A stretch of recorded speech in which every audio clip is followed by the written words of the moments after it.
नमस्कार साथियों, मैं प्रदीप जैन राइज एकेडमी के यूट्यूब चैनल पर आपका स्वागत करता हूं और आपको बहुत बहुत धन्यवाद करता हूं कि आपने मुझे इतना प्रेम और स्नेह दिया। मेरा जो पहला वीडियो था उसको बहुत लाइक किया, उसके लिए बहुत बहुत धन्यवाद। और मैं आशा करता हूं कि आगे भी आप मेरा सपोर्ट करोगे और मैं भी इसके लिए बहुत मेहनत करूँगा और अच्छे से अच्छे जो कॉन्सेप्ट्स हैं वो आपके सामने लेके आऊँगा। आज हम लोग पढ़ेंगे केस क्या होता है। इंग्लिश का ये बहुत बेसिक टॉपिक है केस। अगर हम केस नहीं पढ़ते हैं, हमें केस नहीं आता है, तो हम ना तो सेंटेंस बना पाएंगे, क्योंकि सबसे बड़ा योगदान होता है केस का। केस करता है सब्जेक्ट का काम और ऑब्जेक्ट का काम। हालांकि केस चार प्रकार के होते हैं। एक होता है सब्जेक्टिव केस, जिसे हम नॉमिनेटिव केस भी कहते हैं। दूसरा होता है ऑब्जेक्टिव केस। तीसरा होता है पॉजिटिव केस और चौथा होता है वोकेटिव केस। इस तरह से केस चार प्रकार के होते हैं। तो हम एक एक करके केसेस को देखेंगे, लेकिन केस को देखने से पहले थोड़ा सा हमें नाउन का पता होना चाहिए। मैं आपको कुछ बेसिक चीज़ें बार बार रिकॉल करता रहूँगा जब तक आपको समझ में नहीं आ जाएगा। काफ़ी सारे बच्चों का ये भी सुझाव रहा है कि सर थोड़ा सा बेसिक से पढ़ाइए, जैसे हमारे बेसिक कॉन्सेप्ट्स क्लियर हो सके। मैं पूरा फोकस कर रहा हूँ कि एक एक चीज़ को आपको क्लियर करा सकूँ। ठीक, फिर भी अगर कोई प्रॉब्लम आती है, कोई मान लीजिए, तो आप मुझे कमेंट करके बता सकते हैं। कुछ स्टूडेंट्स का इसमें भी सजेशन आया है कि सर पंक्चुएशन है और कुछ एडवर्ब हैं, कुछ टॉपिक्स हैं। डेफिनेटली मैं वो टॉपिक्स कराऊंगा और बहुत अच्छे से कराऊंगा, है ना। एडवर्ब भी एक बहुत अच्छा टॉपिक है और पंक्चुएशन भी बहुत अच्छा टॉपिक है, क्योंकि पंक्चुएशन वो विराम चिन्ह होते हैं जिसमें कॉमा है, सेमी कॉमा है, कॉलन है, हाइपन है, ब्रैकेट है, ये सभी आते हैं। ये हो जाएगा, बहुत छोटा टॉपिक है, आसानी से मैं करा सकता हूँ। और नेक्स्ट मेरा जो टारगेट रहेगा वो टेस्ट पेपर बहुत अच्छे से कराना है, क्योंकि टेस्ट पेपर में ही हम अपने आप को दिखा सकते हैं कि कितना अच्छा स्कोर करते हैं। चलिए ठीक है, हम लोग देखते हैं केस। केस कितने प्रकार के होते हैं और केस का काम क्या होता है। सबसे पहले केस का हिंदी मीनिंग होता है कारक। ये चार प्रकार के होते हैं। सबसे पहला होता है सब्जेक्टिव केस, जिसे हम नॉमिनेटिव केस भी कहते हैं। दूसरा होता है हमारा ऑब्जेक्टिव केस। ये दो प्रकार के होते हैं। इन्हें हम लोग डेटिव और एक्यूजेटिव के नाम से भी जानते हैं केसेस को। तीसरा होता है हमारा पॉजिटिव केस। ये अधिकार बताता है या रिलेशन बताता है नाउन के साथ। चौथा होता है हमारा वोकेटिव केस। इसका काम होता है किसी को नाम लेकर बुलाना, जैसे Pankaj where are you, Rahul look at this board, तो इसको कहते हैं वोकेटिव केस। वोकेटिव केस में हम लोग कॉमा का यूज करते हैं, और जो वोकेटिव केस में जो नाउन को एड्रेस किया जाता है वो सेंटेंस का पार्ट नहीं होता है, वो तो केवल संबोधन के लिए हम यूज करते हैं। बोलते हैं ना, मेरे प्यारे बहनों और भाइयों, राहुल, पंकज, रमन, कमल, ये जो शब्द हैं ये सेंटेंस का पार्ट नहीं है, इनको कॉमा अलग करता है, तो उसे कहते हैं हम लोग वोकेटिव केस। तीसरा होता है पॉजिटिव केस, दूसरा होता है हमारा ऑब्जेक्टिव केस, और पहला होता है सब्जेक्टिव केस, जिसे नॉमिनेटिव केस के रूप में भी जाना जाता है।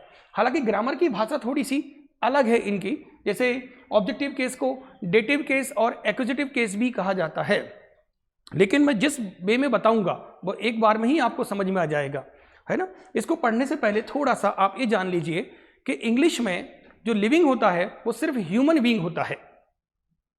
पेड़ पौधे, पशु पक्षी और जानवरों को हम नॉन लिविंग मानते हैं। इसीलिए ध्यान रखना है कि जो प्रोनाउन होता है, जो नाउन को रिप्लेस करता है, जैसे मोहन है या कमल है, उसका जो प्रोनाउन होगा वो ही होगा, क्योंकि वो मेल जेंडर है। सीता है, गीता है, उसका प्रोनाउन होगा सी। बुक है, ट्री है, काऊ है, इसका प्रोनाउन होगा इट। अगर कोई नाउन एक से अधिक है तो उसका प्रोनाउन होगा दे, चाहे वो सजीव हो चाहे निर्जीव हो। एक से अधिक होने पर हम दे का प्रयोग करते हैं, और एक होने पर या तो ही या सी या इट। ये क्या है, प्रोनाउन बता रहा हूं मैं आपको, क्योंकि प्रोनाउन जो होता है वो नाउन को रिप्लेस करता है। सबसे महत्वपूर्ण कॉन्सेप्ट ये है इंग्लिश में कि हमें सब्जेक्ट पहचानना आना चाहिए और ऑब्जेक्ट। अगर हमने सब्जेक्ट और ऑब्जेक्ट को नहीं पहचाना तो हम ना तो पैसिव वॉइस कर पाएंगे, ना क्वेश्चन टैग, ना नरेशन, कोई भी टॉपिक बहुत अच्छे से नहीं कर पाएंगे। किसी भी टॉपिक को करने के लिए हमें बेसिक पता होना चाहिए। तो मेरा पहला ऑब्जेक्ट यही है। एक बार मैंने आपको बता दिया है कि केस चार प्रकार के होते हैं। सबसे पहला होता है सब्जेक्टिव केस, दूसरा होता है ऑब्जेक्टिव केस, तीसरा होता है पॉजिटिव केस, और चौथा होता है वोकेटिव केस। थोड़ा सा हम इनको बेसिक से जान लेते हैं, और इनको जो प्रभावित करती है वो होती है वर्ब। जैसे हम लोग वर्ब के बारे में भी चर्चा कर सकते हैं। इंग्लिश के दो सबसे महत्वपूर्ण टॉपिक होते हैं नाउन और वर्ब। अगर मैं कहूं कि नाउन फादर है और वर्ब मदर, तो कोई बड़ी बात नहीं है, क्योंकि यही सेंटेंस को बनाते हैं। बिना वर्ब के सेंटेंस नहीं बना सकते हैं। जैसे अगर हम वर्ब की बात करें तो जो वर्ब होती है वो सेंटेंस के बीच में आती है, और जो नाउन होता है वो सेंटेंस के पहले आता है, वर्ब के पहले आता है और वर्ब के बाद में आता है। यदि नाउन वर्ब के पहले आता है तो वो सब्जेक्ट कहलाता है, और नाउन वर्ब के बाद आता है तो ऑब्जेक्ट कहलाता है। देखिए हम समझते हैं इनको किस तरह से। देखिए इसको हिंदी में भी बता दिया है, कर्ता कर्म अधिकारवाचक संबोधन वाचक। ठीक है, देखिए सबसे पहले हम बात करते हैं सब्जेक्टिव केस की, जिसे नॉमिनेटिव केस भी कहा जाता है। सब्जेक्टिव या नॉमिनेटिव, नॉमिनेटिव एक ही बात है, सब्जेक्टिव या नॉमिनेटिव किसे कहते हैं, ये क्वेश्चन है ना। पहला लाइन, यह हमेशा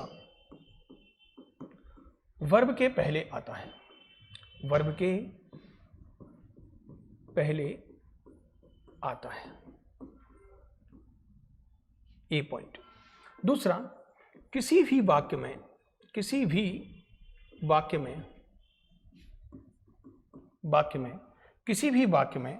सब्जेक्ट का फंक्शन या कार्य, किसी भी वाक्य में सब्जेक्ट का कार्य या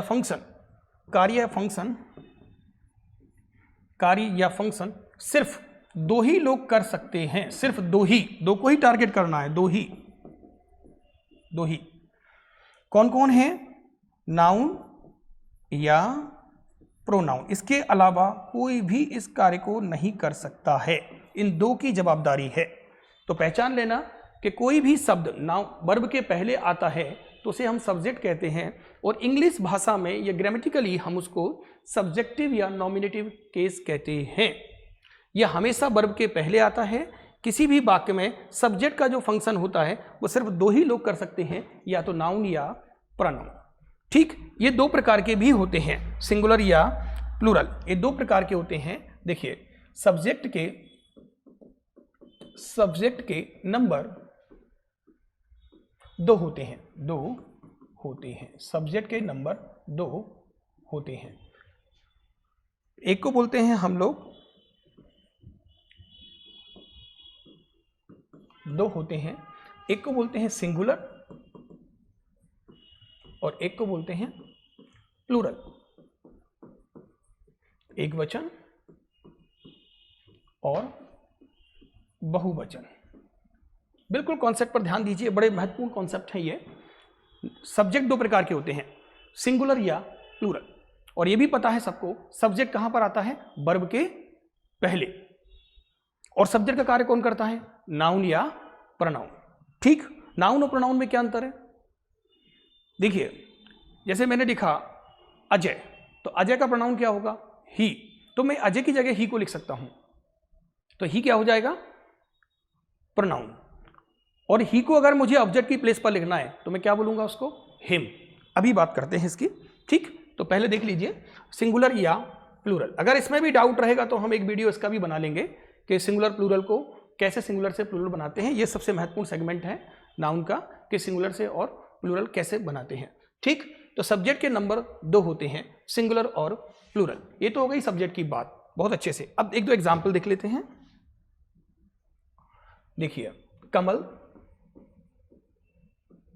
कॉल्ड मोहन।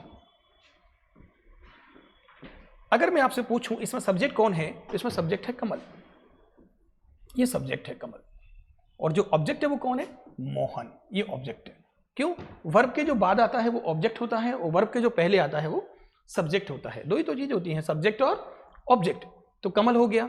अगर मैं कमल की जगह ही लिखता हूं, ही कॉल्ड मोहन, तो ये क्या हो गया, ही क्या हो गया, इसका प्रोनाउन हो गया। ये ही क्या है, इसका प्रोनाउन है, किसका, कमल का, तो इसे हम कहते हैं प्रोनाउन। ये प्रोनाउन के पर्सन्स भी होते हैं जो मैं आपको आगे आराम से बताऊंगा, एक एक करके हम लोग डिस्कस करते हैं। तो मुझे लग रहा है आपका ये सब्जेक्ट क्लियर हो गया। जो वर्ब के पहले आता है वो सब्जेक्ट होता है, और सब्जेक्ट दो प्रकार के होते हैं। जैसे मैंने कहा boys have informed me, boys have informed me, boys have informed मी। अब देखिए ये सब्जेक्ट कैसा है, प्लूरल है, इससे पहले कैसा था, सिंगुलर था, और मैं चाहूं तो बॉयज का प्रोनाउन क्या लिखूंगा, दे हैव इन्फॉर्म्ड मी, वो मुझे सूचित कर चुके हैं, दे हैव इन्फॉर्म्ड मी। ठीक है, तो मुझे लग रहा है ये बेसिक क्लियर हो गया और ये पता चल गया हम लोगों को अच्छे से कि सब्जेक्ट का फंक्शन कौन करता है, नाउन या प्रोनाउन, और कहां पर आएगा, वर्ब के ठीक पहले, और कितने हो सकते हैं सब्जेक्ट, सिंगुलर या प्लूरल। सब्जेक्ट के जो नंबर हैं वो 2 ही हो सकते हैं, सिंगुलर या प्लूरल, सिंगुलर या प्लूरल। ठीक है, और इसको कहते हैं हम लोग नॉमिनेटिव या सब्जेक्टिव केस। नेक्स्ट वन देखते हैं ऑब्जेक्टिव केस। ये क्या होता है ऑब्जेक्टिव केस? ऑब्जेक्टिव केस देखिए, ऑब्जेक्टिव केस यहाँ कुछ बहुत कुछ सीखने को मिलेगा हमें। ऑब्जेक्टिव केस, ऑब्जेक्टिव केस के मतलब 2 प्रकार के होते हैं, वो हम बाद में डिस्कस करेंगे। पहले हम देखेंगे ऑब्जेक्ट किसे कहते हैं। देखिए, किसी भी वाक्य में, सेंटेंस में, किसी भी वाक्य में ऑब्जेक्ट का कार्य, किसी भी वाक्य में ऑब्जेक्ट का कार्य नाउन या प्रोनाउन ही कर सकते हैं, और कोई नहीं कर सकता भाई, कर सकते हैं। पहली पॉइंट तो ये हो गया। दूसरा पॉइंट है ऑब्जेक्ट हमेशा वर्ब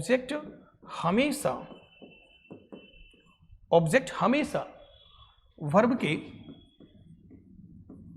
बाद आता है। कहां आता है ऑब्जेक्ट, हमेशा वर्ब के बाद आता है। अगर आपको ऑब्जेक्ट ढूंढना है तो कहां देखेंगे, वर्ब के बाद, और सब्जेक्ट कहां आता है, वर्ब के पहले। और कौन करता है सब्जेक्ट और ऑब्जेक्ट का काम, कौन करता है, नाउन या प्रोनाउन। ऑब्जेक्ट का जो फंक्शन करता है वो या तो नाउन करेगा या प्रोनाउन करता है, और ऑब्जेक्ट हमेशा वर्ब के बाद आता है। तीसरा पॉइंट है ऑब्जेक्ट 2 प्रकार के होते हैं, 2 प्रकार के होते हैं। कितने प्रकार के होते हैं ऑब्जेक्ट, 2 प्रकार के होते हैं। ऑब्जेक्ट 2 प्रकार के होते हैं जिन्हें हम लोग डायरेक्ट या इनडायरेक्ट ऑब्जेक्ट के रूप में जानते हैं। क्या कहते हैं उन्हें हम, डायरेक्ट या इनडायरेक्ट ऑब्जेक्ट के रूप में जाने जाते हैं। देखिए, ऑब्जेक्ट 2 प्रकार के होते हैं जिन्हें हम डायरेक्ट या इनडायरेक्ट ऑब्जेक्ट कहते हैं, जिन्हें हम डायरेक्ट या इनडायरेक्ट ऑब्जेक्ट कहते हैं। देखिए, ऑब्जेक्ट के प्रकार, ऑब्जेक्ट के प्रकार, एक को बोलते हैं हम लोग इनडायरेक्ट ऑब्जेक्ट और एक को बोलते हैं डायरेक्ट ऑब्जेक्ट।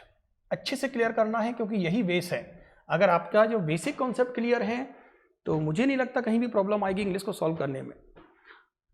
तो इनडायरेक्ट ऑब्जेक्ट और डायरेक्ट ऑब्जेक्ट। इनडायरेक्ट ऑब्जेक्ट जो होता है वो लिविंग होता है, वो कैसा होता है, लिविंग। और डायरेक्ट जो होता है वो कैसा होता है, नॉन लिविंग। डायरेक्ट कैसा होता है, नॉन लिविंग, और ये लिविंग होता है। ग्रामेटिकली इनको, इनडायरेक्ट ऑब्जेक्ट को ग्रामेटिकली कहा जाता है डेटिव। डेटिव क्या कहा जाता है, डेटिव। और इसको क्या कहा जाता है, डायरेक्ट को एक्यूजेटिव, एक्यूजेटिव के रूप में जाना जाता है। इसको कहते हैं एक्यूजेटिव और इसे कहते हैं डेटिव, ऐसे जाने जाते हैं। ठीक है, तो ऑब्जेक्ट कितने होते हैं, 2। ऑब्जेक्ट 2 प्रकार के होते हैं, डायरेक्ट और इनडायरेक्ट। वापस से क्वेश्चन आता है, लिविंग किसे कहते हैं और नॉन लिविंग किसे कहते हैं। देखिए ध्यान से, लिविंग ऐसे नाउन को कहते हैं जो ह्यूमन बीइंग होता है इंग्लिश में, और नॉन लिविंग वो होता है मानव को छोड़कर या ह्यूमन को छोड़कर बाकी के सभी नॉन लिविंग होते हैं। ऑब्जेक्ट कितने आते हैं, 2। मैं एक्सप्लेन कर देता हूं आपको अच्छे से। देखिए, Ram told me a story. Ram ने मुझसे एक कहानी कही। Ram told me a story. यहां पर जो मी है वो प्रोनाउन है, लेकिन प्रोनाउन का कौन सा केस है, ऑब्जेक्टिव केस है। नहीं पता होगा कुछ बच्चों को कि प्रोनाउन किसे कहते हैं, मैं बता दूंगा। सबसे महत्वपूर्ण होता है पर्सनल प्रोनाउन, जैसे आई, तो आई का ऑब्जेक्ट क्या हो जाएगा, मी। क्योंकि मैं एक लिख के अभी बताऊंगा आपको कि ऑब्जेक्ट और सब्जेक्ट क्या होते हैं, डिस्कस करूंगा।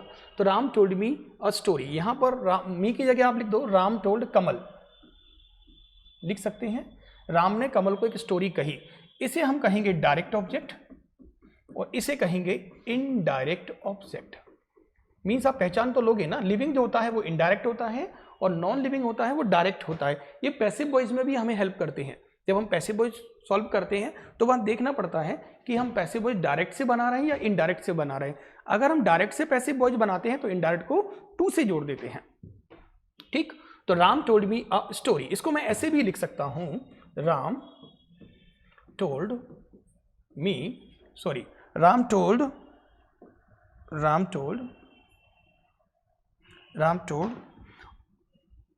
अ स्टोरी टू मी, मतलब व्हाट टू हुम। कुछ लोग बोलते हैं कि जनरली अपनी बोल सकते हैं कि क्या, कहानी को क्या बोलेंगे व्हाट, और मुझे क्या बोलेंगे हुम, तो व्हाट टू हुम, है ना। तो नियम तो कहता है कि हम लोग पहले इनडायरेक्ट ऑब्जेक्ट रखें फिर डायरेक्ट रखें, लेकिन हम ऐसे भी लिख सकते हैं, पहले डायरेक्ट रख दिया, टू से जोड़ दिया और फिर इनडायरेक्ट। गलत नहीं माना जाता, ये भी सही है, दोनों ऑब्जेक्ट रखे जा सकते हैं, लेकिन आपको पता होना चाहिए कि ऑब्जेक्ट क्या होता है और कहां पर आता है। किसी भी वाक्य में ऑब्जेक्ट हमेशा वर्ब के बाद आता है और सब्जेक्ट हमेशा वर्ब के पहले आता है। और सब्जेक्ट और ऑब्जेक्ट की जवाबदारी किसने ले रखी है, नाउन और प्रोनाउन ने। नाउन कहीं चला जाएगा तो जवाबदारी कौन संभालेगा, प्रोनाउन संभालेगा, जो मैं थोड़ा सा आपको भी बेसिक के रूप में बता दूंगा। बाकी का ये मुझे लग रहा है क्लियर हो गए हैं। दो प्रकार के ऑब्जेक्ट्स होते हैं, डायरेक्ट और इनडायरेक्ट। डायरेक्ट किसे कहते हैं, डायरेक्ट कहते हैं निर्जीव को, और इनडायरेक्ट किसे कहते हैं, सजीव को। ठीक है, थोड़ा सा हम लोग प्रोनाउन को भी देख लेते हैं। इसके बाद फिर मैं थोड़ा सा आपको ये बताऊंगा कि ये कहीं ना कहीं वर्ब को भी प्रभावित करता है, जो वर्ब आती है ना उसको भी अफेक्ट करता है। फिर हमारा आएगा पजेसिव एडजेक्टिव, और फिर चौथा जो होगा वो वोकेटिव केस कहलाएगा। पजेसिव केस और वोकेटिव केस। केस चार प्रकार के होते हैं, पजेसिव, सब्जेक्टिव, ऑब्जेक्टिव, पजेसिव और वोकेटिव केस होता है। ठीक, थोड़ा सा हम लोग ये देख लेते हैं कि ये ऑब्जेक्ट क्या होता है। देखिए, जैसे मैंने लिखा रमन, रमन, इसका प्रोनाउन क्या होगा, ही होगा। अब ही का जो है वो ऑब्जेक्ट होगा हिम। क्या होगा ही का ऑब्जेक्ट, हिम होगा। मैंने लिखा गीता, इसका प्रोनाउन होगा सी और गीता का होगा हर। फिर मैंने लिखा बॉयज या फिर girls, gender doesn't matter, girls. या फिर मैं लिख सकता हूं बुक्स। देखिए अच्छे से, इनका जो प्रोनाउन होगा वो दे होगा और दे का ऑब्जेक्ट जो होगा वो देम होगा। मीन्स ऐसा मान सकते हैं कि ये बीच में जो है वो वर्ब है, बीच वाली जो लाइन है वो वर्ब की है। अगर इनको उधर ट्रांसफर होना है तो ऑब्जेक्ट बनना पड़ेगा और इधर आना है तो सब्जेक्ट। अगर लिखा जाए बुक, ट्री, काउ, तो प्रोनाउन क्या होगा इन तीनों का, इट, और इट का ऑब्जेक्ट भी इट ही होता है। इट का ऑब्जेक्ट क्या होता है, इट होता है। क्लियर हुआ सबको बहुत अच्छे से। रमन का ही होगा और ही का हिम होगा, गीता का सी होगा, सी का ऑब्जेक्ट हर होगा, बॉयज गर्ल्स बुक्स का दे होगा और दे का देम होगा, बुक ट्री काउ का इट होगा और इसका भी ऑब्जेक्ट इट होगा। तो ये कहलाते हैं थर्ड पर्सन। कौन से पर्सन कहलाते हैं, ये थर्ड पर्सन, इन्हें कहते हैं third person pronoun. Third person होते हैं ये प्रोनाउन के। मैं आपको पूरे एक बार वापस से पूरे बता दूंगा क्योंकि ये जानना बहुत जरूरी है। ये दोनों ही फंक्शन करते हैं, सब्जेक्ट का भी काम करते हैं और ऑब्जेक्ट का भी। लेकिन हमें बार बार मैं बोल रहा हूं कि वर्ब के पहले आए तो सब्जेक्ट, वर्ब के बाद आए तो ऑब्जेक्ट। नाउन तो आप आसानी से पहचान सकते हो, है ना। जैसे मोहन ने किताब खरीदी, Mohan bought a book, Mohan bought a book. अभी अपन देखते हैं थोड़ा सा और, मैं एक बार और वापस से रिकॉल कर देता हूं इसको। देखिए आई, तो आई जो है वो फर्स्ट पर्सन है और जो बी है वो फर्स्ट पर्सन प्लूरल है। ठीक है, यू जो है वो सेकंड पर्सन है और ही सी इट दे है, ही सी इट और दे ये कहलाते हैं थर्ड पर्सन प्रोनाउन। वैसे अपन ऐसे भी बोल सकते हैं कि जो बोलता है ना स्पीकर उसे फर्स्ट पर्सन, जो सुनता है ना उसे सेकंड पर्सन, और जो ना बोलता ना सुनता वो सिर्फ थर्ड पर्सन होता है। या हिंदी में बोलो तो प्रथम पुरुष, मध्यम पुरुष और अन्य पुरुष होते हैं।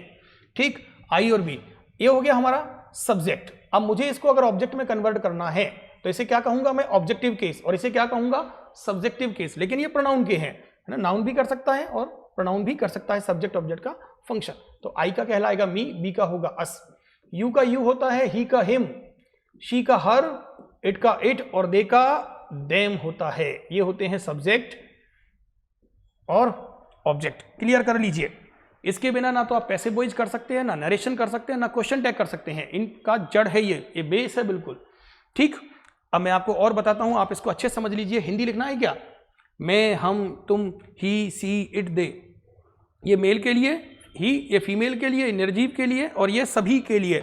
इंग्लिश में ध्यान रखना है, एक से ज़्यादा हुआ तो हमारे पास सिर्फ दे ही प्रोनाउन होता है। इनमें कई बार एक्सेप्शन आता है, जैसे चाइल्ड का क्या यूज़ करेंगे प्रोनाउन, बेबी का क्या यूज़ करेंगे, तो चाइल्ड और बेबी का प्रोनाउन इट होगा, लेकिन चिल्ड्रन अगर दिया है और बेबीज दिया है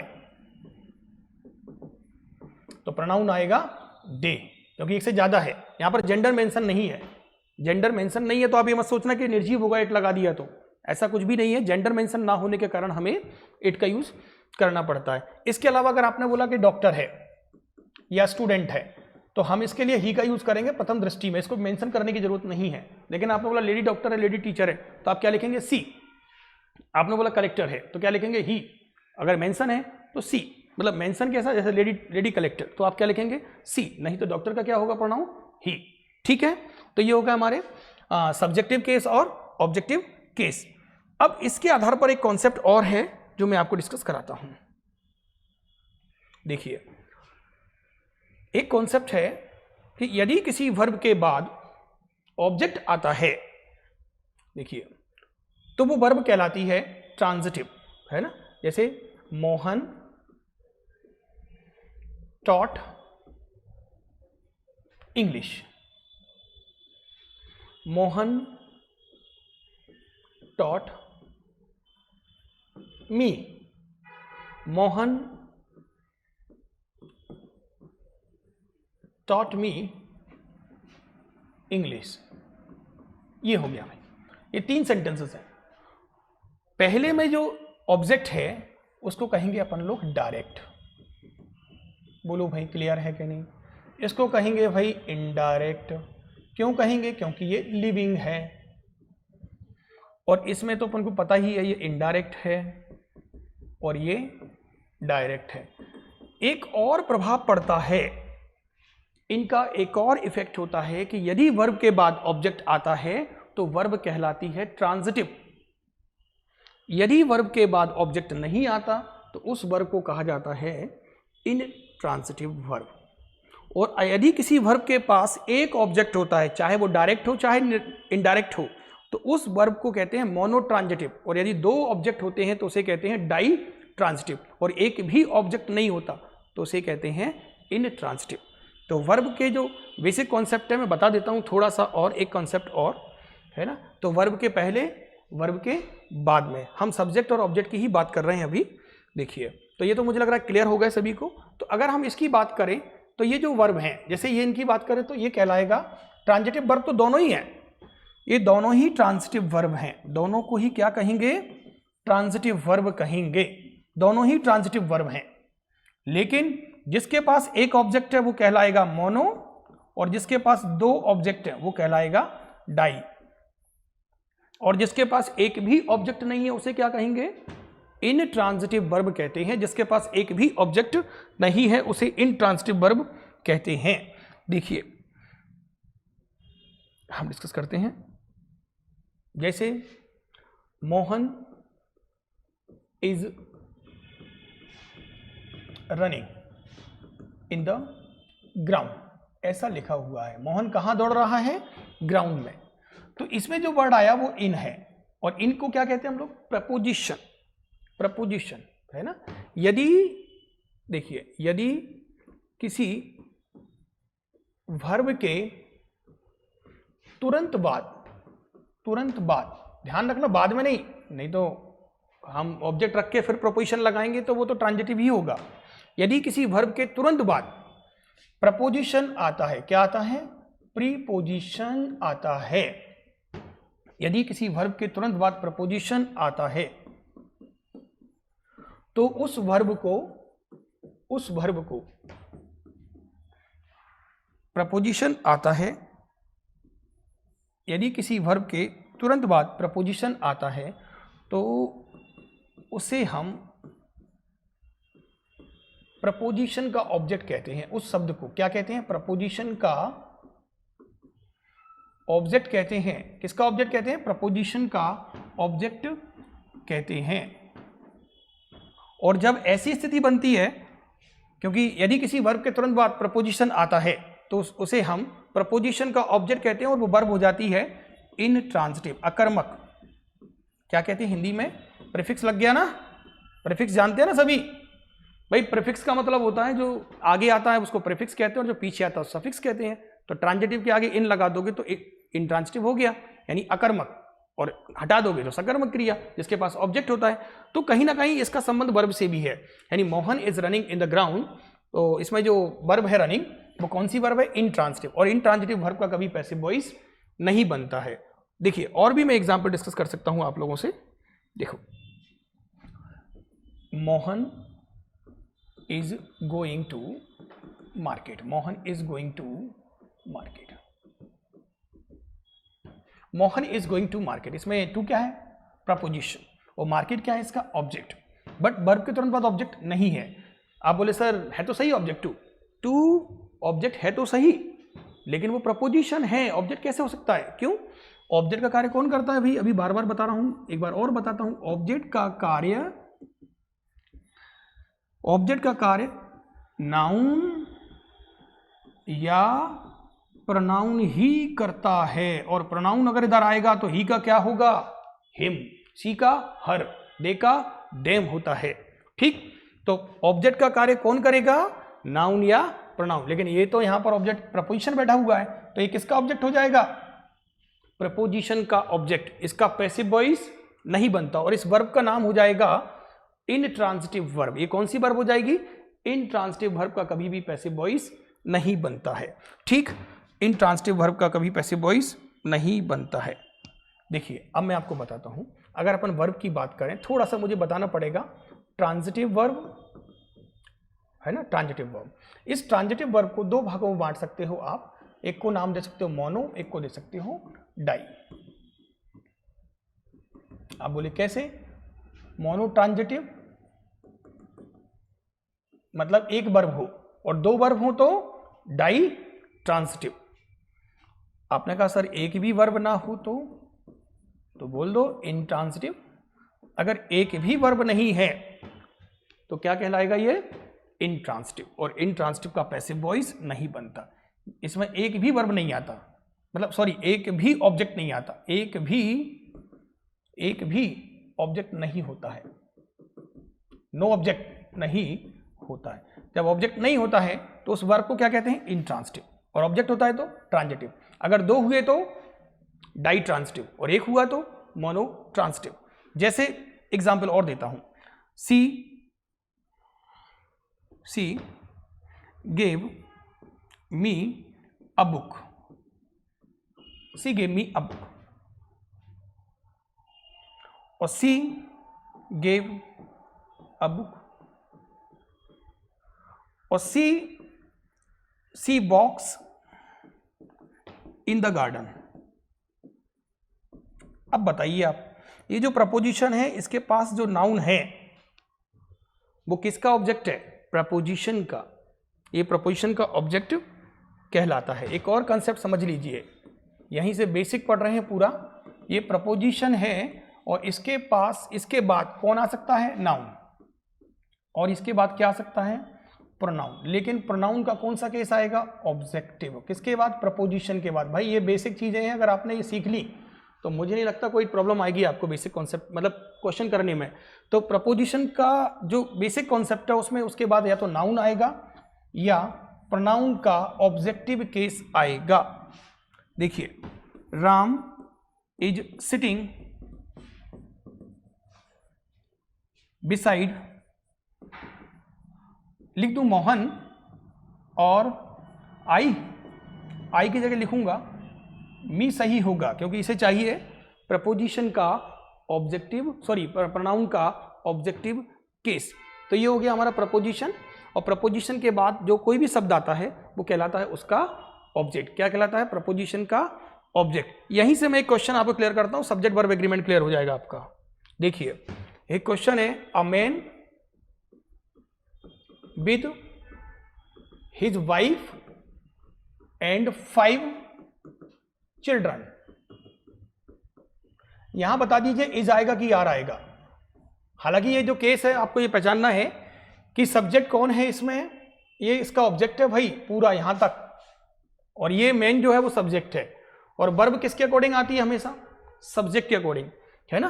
तो मेन जो है वो सब्जेक्ट है, तो मेन के अकॉर्डिंग क्या आएगा यहाँ पर, इज सही माना जाएगा। This is the right answer, is होगा, इसका आंसर है इज। क्यों, प्रपोजिशन के जो पहले आता है वो क्या कहलाता है भाई, सब्जेक्ट, और ये खुद क्या है, प्रीपोजिशन। तो फिर इसका ऑब्जेक्ट कौन हुआ भाई, ये प्रपोजिशन का ऑब्जेक्ट। किसका ऑब्जेक्ट है ये, प्रपोजिशन का ऑब्जेक्ट।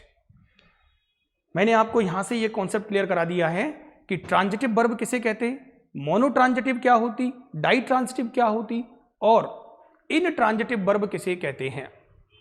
एक बेसिक कॉन्सेप्ट और बताता हूं, जितनी भी वर्ब होती है उनमें मोमेंट्स होते हैं, जैसे कूदना है, गिरना है, उठना है, बैठना है, चलना है, ये सभी इन ट्रांजिटिव वर्ब होती हैं, क्योंकि इनके पास ऑब्जेक्ट नहीं होता है, और जिनके पास ऑब्जेक्ट नहीं होता है वो हमेशा इन ट्रांजिटिव वर्ब होती हैं। जैसे पक्षी हवा में उड़ रहे हैं, the birds are flying in the sky, लेकिन मैं हवा में एक पतंग उड़ा रहा हूं, I am flying a kite in the sky. पहचानिए ऑब्जेक्ट कौन है, I am flying a kite in the sky, मैं एक पतंग उड़ा रहा हूं, तो पतंग क्या हो गया, ऑब्जेक्ट हो गया। लेकिन वर्ड्स के पास ऑब्जेक्ट नहीं है, क्योंकि वो जो एक्शन है वो खुद ही कर रहे हैं। ठीक है, यहां तक क्लियर है सभी को। तो ये हो गया हमारा बेसिक, यानी transitive verb, intransitive verb, preposition का ऑब्जेक्ट समझ में आ गया होगा। इससे आपका सब्जेक्ट वर्ब एग्रीमेंट का कॉन्सेप्ट बहुत अच्छे से क्लियर हो जाएगा। अगर मैं थोड़ा सा यहाँ मॉडिफिकेशन कर दूं या और रख दूं, तो वर्ब हमेशा किसके अकॉर्डिंग आएगा, बाद वाले सब्जेक्ट के अकॉर्डिंग, और रखने पर विद तो हटा दीजिए मान लीजिए, और अगर मैं यहाँ एंड रख देता हूं तो फिर दोनों को साथ में लेके चलेगा। A man and his wife, sorry यहां पर लिखना था मुझे a man and his wife, कर लेते हैं सही, a man and his wife and 5 children, a man with his wife and 5 children. ठीक है, तो ये कॉन्सेप्ट क्लियर हो गया होगा मुझे लग रहा है। तो ये प्रपोजिशन का ऑब्जेक्ट कहलाता है। जिस वर्ब के तुरंत बाद प्रपोजिशन आता है वो इंट्रांजिटिव वर्ब होती है, और जिसके पास ऑब्जेक्ट होता है वो ट्रांजिटिव होती है। और अगर दो हो तो डाई ट्रांजिटिव, एक हो तो मोनो ट्रांजिटिव, एक भी ना हो तो इंट्रांजिटिव। मैं पढ़ा क्या रहा था आपको, केस, बिल्कुल कंफ्यूज मत होना, क्योंकि केस का वर्ब से संबंध होता है। केस कितने होते हैं, 4। सबसे पहला सब्जेक्टिव केस, यानी सब्जेक्ट का काम कौन करेगा, नाउन या प्रोनाउन। दूसरा होता है ऑब्जेक्टिव केस, मैंने बहुत अच्छे से क्लियर कर दिया है। और आप देखिए आगे, नेक्स्ट वन है हमारा, तीसरा है हमारा, सॉरी तीसरा है पजेसिव। पजेसिव एक्चुअल में ये पजेसिव जो हैं वो 3 प्रकार के होते हैं। वैसे अभी अपन केस की बात करेंगे तो मैं सिर्फ नाउन की ही बात करूंगा। पजेसिव 3 प्रकार के होते हैं। सबसे पहला होता है पजेसिव में नाउन, दूसरा होता है प्रोनाउन, तीसरा होता है एडजेक्टिव। ये 3 होते हैं, possessive adjective, possessive pronoun, possessive noun. जो पजेसिव नाउन होता है उसमें अपन को रिक्वायरमेंट होती है अपस्ट्रॉफ, एस, एपिस्ट्रॉफ और ऑफ की, ये 3। इसको हम बोलते हैं माइन, हर्ष, देयर्स वगैरह ये, और इसमें आएगा माई, माई प्लस नाउन। इसको नीचे लिख देता हूं मैं, माई प्लस नाउन। एक और कॉन्सेप्ट बताऊंगा, देखिए जनरली 2 शब्द होते हैं, तो पहले वाला एडजेक्टिव होता है, बाद वाला नाउन होता है। तो यहां पर अब जो माई हो जाएगा वो एडजेक्टिव कहलाएगा, और जो बाद वाला है वो नाउन होगा। ठीक है, तो इसे कहेंगे पजेसिव एडजेक्टिव, और इसे कहेंगे पजेसिव प्रोनाउन। प्रोनाउन में कभी भी 2 शब्द नहीं आते जनरली, वो क्योंकि नाउन को ही तो रिप्लेस करता है, वो नाउन को ही रिप्लेस करता है। आगे हम और टॉपिक डिस्कस करेंगे और डिटेल में बताऊंगा, तो मैं बता दूंगा कि पजेसिव प्रोनाउन कैसे है। बाकी का आपको सब्जेक्ट ऑब्जेक्ट तो क्लियर हो ही गया है। और ये मैं थोड़ा सा बताता हूँ नाउन, एपिस्ट्रॉफ, एस, एपिस्ट्रॉफ और ऑफ के बारे में थोड़ा सा जान लेते हैं। पजेसिव का हिंदी मीनिंग तो पता ही होगा ना, क्या होता है, अधिकार वाचक। क्या होता है, अधिकार वाचक। ठीक है, ये अधिकार बताता है, ऑनरशिप बताता है। जैसे कहते हैं ना उसके पास ये पोजीशन में है, उसको अभी तक पोजीशन नहीं मिला है, घर खरीद लिया है, तो वो दिस इज मीन्स मतलब अधिकार, किसी चीज पर ऑनरशिप होना पजेसिव कहलाता है। ठीक, तो मुझे आपको बेसिकली बताना है पजेसिव नाउन। मैंने आपको बता दिया 3 होते हैं, पजेसिव नाउन होता है, पजेसिव प्रोनाउन होता है, पजेसिव एडजेक्टिव होता है। तो देखिए अब हम देखते हैं पजेसिव नाउन। तो पजेसिव नाउन में एक तो होता है अपस्ट्रॉफ एस। तो अपस्ट्रॉफ एस का यूज हम कब करते हैं, लिविंग नाउन में। लिविंग नाउन में एपिस्ट्रॉफ एस लगाकर, कैसे लगाते हैं, लगाकर हम पॉजिटिव नाउन बना लेते हैं। लिविंग नाउन में एपिस्ट्रॉफ एस लगाकर पॉजिटिव बना लेते हैं, पॉजिटिव बनाते हैं। लिविंग नाउन में एपिस्ट्रॉफ एस लगाकर पॉजिटिव बनाते हैं। पहली चीज तो इसमें एक और चीज है, इसमें सब्जेक्ट हमेशा, इसमें सब्जेक्ट हमेशा एपिस्ट्रॉफ एस के बाद वाला नाउन होता है। ये विशेष रूप से देखना है, एपिस्ट्रॉफ एस के बाद वाला नाउन या शब्द वाला, नाउन या कोई शब्द, नाउन या शब्द होता है। सब्जेक्ट कौन होगा, एपिस्ट्रॉफ एस के बाद वाला नाउन। जैसे मोहन्स फ्रेंड भी सही है और मोहन्स फ्रेंड्स भी सही है। क्योंकि बात किसकी हो रही है, दोस्त की, तो मोहन का एक दोस्त भी हो सकता है। देखो यहां पर मोहन का नहीं है, मोहन तो फ्रेंड से रिलेशन को बता रहा है, तो मोहन्स फ्रेंड मतलब मोहन का दोस्त। अगर ऐसा करेंगे तो इज आएगा और ऐसा करेंगे तो आर आएगा, बिकॉज सब्जेक्ट कौन है, फ्रेंड्स और फ्रेंड। इससे कोई मतलब नहीं है मोहन से, क्योंकि मोहन तो है ना। तो मैंने आपको मेंशन भी किया है कि लिविंग नाउन में एपिस्ट्रॉफ एस लगाकर पॉजिटिव बनाते हैं और साथ में एपिस्ट्रॉफ एस के बाद वाला नाउन ही सब्जेक्ट होता है। सब्जेक्ट कौन होता है, एपिस्ट्रॉफ एस के बाद वाला नाउन। ठीक, अगर आपको मेरी स्पीड ज्यादा लग रही है तो बार बार सुन लेना, अच्छे समझ में आ जाएगा, 2 बार सुन लेना आप, है ना। तो अब लिविंग नाउन में एपिस्ट्रॉफ एस लगाकर पॉजिटिव नाउन पॉजिटिव बनाते हैं। इसमें अब सब्जेक्ट हमेशा एपिस्ट्रॉफ एस के बाद वाला नाउन होता है। और एग्जाम्पल देख लेते हैं 1-2। ठीक, देखिए मैंने कहा Mohan's books, Mohan's books, book लिख देते हैं, है ना, एज, और मोहन्स बुक्स आर। यहां पर जो एज है वो सिर्फ बुक की बात कर रहा है और यहां पर बुक्स जो है वो बहुत सारी हैं, तो प्लूरल आएगा। ठीक है, next cars wheel, cars wheel, क्या गलती है इसमें, ये गलत है। टेबल्स लेग, टेबल्स लेग, ये भी गलत है भाई, टेबल्स लेग। क्यों, एपिस्ट्रॉफ एस का यूज नॉन लिविंग के साथ नहीं किया जाता है, तो फिर क्या करें, इसके लिए हम यूज करेंगे ऑफ का। इसका मतलब भी होता है का, की, के। हालांकि ये प्रपोजिशन होता है लेकिन हम यहां पर पॉजिटिव के रूप में इसका यूज करते हैं। इसका सही होगा the wheel of car, the wheel of car, ये सही है। दूसरा देखिए the leg, the leg of, sorry, the leg of table. इसमें भी एक कॉन्सेप्ट पढ़ना है आपको, इसमें भी एक बेहतरीन कॉन्सेप्ट है ऑफ वाले में। ये तो क्लियर हो गया कि ऑफ का प्रयोग हम नॉन लिविंग के लिए करते हैं, लेकिन इसमें सब्जेक्ट किसको मानोगे, ऑफ के पहले वाले नाउन को। ऑफ के पहले जो भी नाउन आएगा, अगर मैं व्हील की जगह व्हील्स कर दूंगा ना तो वर्ब यहां आएगी, द व्हील ऑफ कार का इज होगा, लेकिन यहां पर एस लगा दूंगा तो व्हील्स ऑफ कार।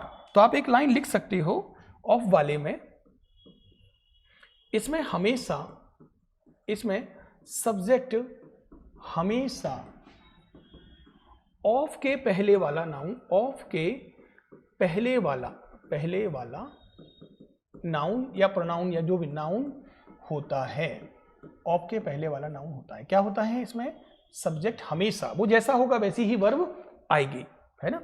ठीक है, ऑफ के पहले वाला ही नाउन, जैसे द व्हील ऑफ कार और the wheels of car. The wheel of car के बाद मैं लगाऊंगा इज और यहां लगाऊंगा आर, बिकॉज ऑफ के पहले वाला ही सब्जेक्ट होता है। यहां पर ये प्रपोजिशन का कॉन्सेप्ट कह सकते हैं आप, जबकि अपस्ट्रॉफ एस में क्या होता है, बाद वाला सब्जेक्ट होता है। एक और कॉन्सेप्ट बचा हुआ है हमारा, एपिस्ट्रॉफ का यूज। तो देखिए अब हम देखते हैं अपस्ट्रॉफ का यूज।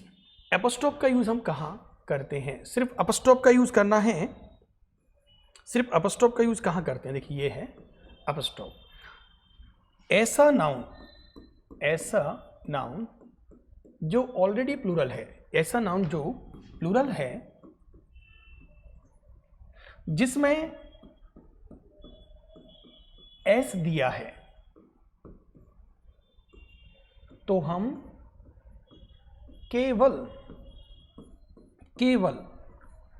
एपिस्ट्रॉफ का यूज करते हैं, जैसे boys hostel, girls college, girls college, girls college.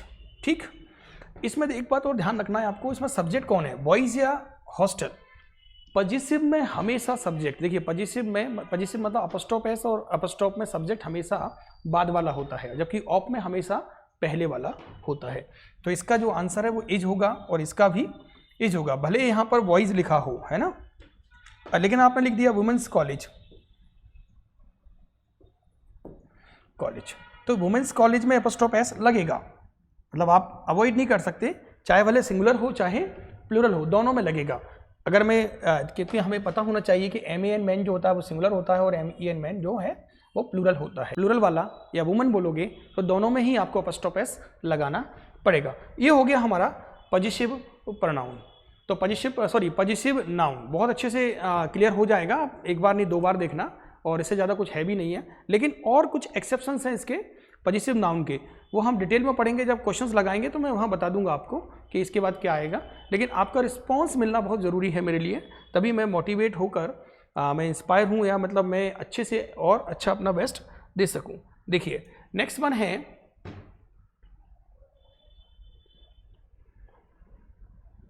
ये हो गया हमारा केस कितने होते हैं, 4। पहले मैं एक बार वापस से रिकॉल कर लेता हूँ। सबसे पहला होता है नॉमिनेटिव, नॉमिनेटिव या इसका नाम है सब्जेक्टिव, एक और बचा हुआ है।